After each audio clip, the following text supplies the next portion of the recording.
Do you feel like you're constantly reacting to your children instead of truly connecting with them? Hi, my name is Queen Francis, and you're welcome to Mom's Talk with Queen. On this channel, I'm going to be sharing with you relatable issues, relatable stories, and solutions to each of the problems as they come. Now, before I go ahead, I'd like to give you a little introduction on the person's voice you're listening to. So, like I said, my name is Queen Francis. I'm happily married with four amazing children. I have a teenager and I have other children who are equally growing up. I had a little issue with my first child. I figured that my child would always scream at any little provocation. If he's angry, he's screaming. If he needs to talk to his younger ones, he's screaming. In fact, his voice is always high. He would need to shout to make his point known. He's always angry. I didn't like the young man he was evolving into, the kind of person I was seeing him grow into. And I keep asking, why are you always shouting? Why do you need to scream to make your point known? Why do you always scream? And he would always tell me, Mommy, I don't know why. I'll always shout each time I'm angry. I just shout. That's what comes to my mind at any slightest provocation.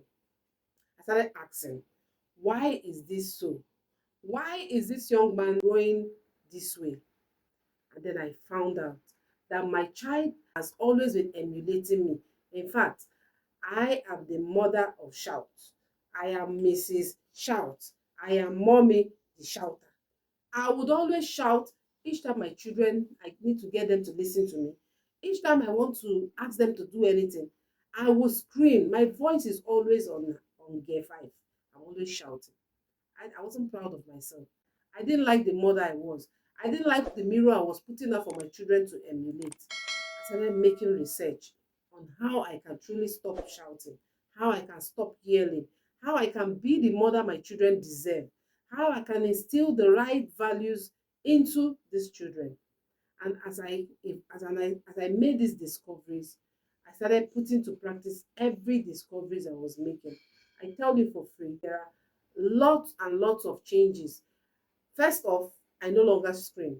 I'm no longer the mom that screams. Each time my children do those things they used to do that makes me scream. Because of understanding, because of the training I've gone through, I no longer scream. I approach each issues with grace. I approach each issues with understanding, and my children are equally changing. I equally have started seeing changes in my son. He no longer shouts. I had to sit him down. First off, I apologized to him for always shouting and for not being the mother he should truly emulate. And together we decided to work on a journey on eradicating screaming totally. There's a lot of changes, and I would love to also share with you most of these discoveries, my wins, my discoveries. I'm still a work in progress, of course. I haven't gotten to the finish line because my children are still young and they are still growing. But for every discovery, for everything I'm doing so far, for whatever values I'm instilling into them, I'd love to be sharing it with you. So, mommies, daddies, subscribe to this channel. I promise you, you will love it on this channel because I'll be sharing valuable lessons, things that are relatable, things you can do to help you solve whatever issues you've been going through. You also get to hear stories from different moms too who have similar issues and things that they are doing currently that is changing the trajectory of their parenthood. So stay glued on this channel. You will definitely get value. Until I see you on my next video where I'll be bringing out tips one after the other. Bye bye for now.